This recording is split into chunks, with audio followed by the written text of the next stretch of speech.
for example, my grandparents, or even your grandparents' generation, how many jobs did they have? Probably one, right? They learned one skill, one trade, and they did that the rest of their lives. Just like my grandparents in Greece, who are still alive at 95. And they're retired farmers, but they were farmers their whole life. My parents in the US, my mom is still the Greek school teacher back in Boston. She's been doing that for almost 50 years.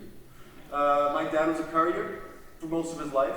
So I think it's very common that, like it says here, you learn something once in your youth and then you learn for your life. But today, it's become a lifelong process because the world is rapidly changing. So you have to constantly learn and relearn what you know because, what you know now may not be valid in tomorrow's world. Or whatever skill you have might not be applicable in the future, which is really tough, and which is why you need to be flexible and adaptable. So, okay, that's good, we got some time. This is where it's going to be a little bit interesting because it's a very big room.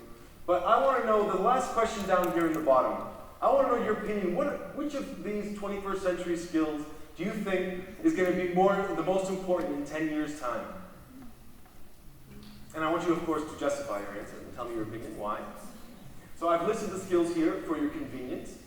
And maybe, I see that the microphone crew is here. Maybe if anyone has an opinion they want to share.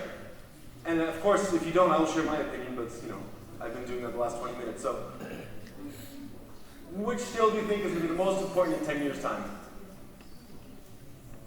Anybody? I see. Wow. Oh, okay. Excellent.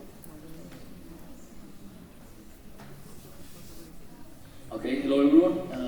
Well, I'm trying to give some piece of thought of this, and the one that I see that is most important for me for now is flexibility and adaptability. Because if any of the other ones that are around change, you need to be flexible and adaptable in the nick of time. You have to do it immediately. Okay, yes. Very good. Anybody have another opinion? I see a hand here.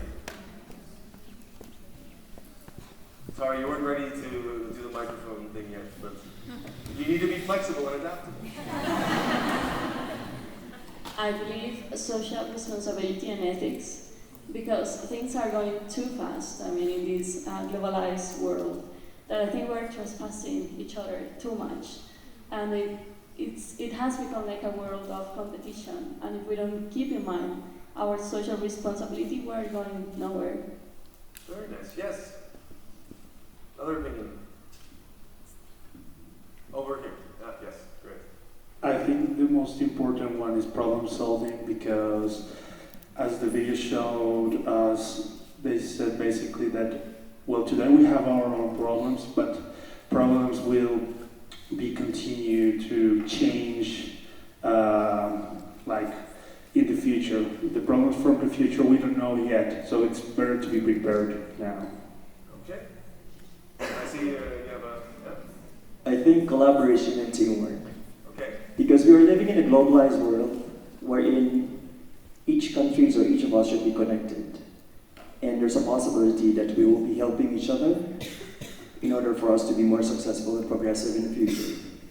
For example, in Asia, we are collaborating or having business ventures in other parts of the world. So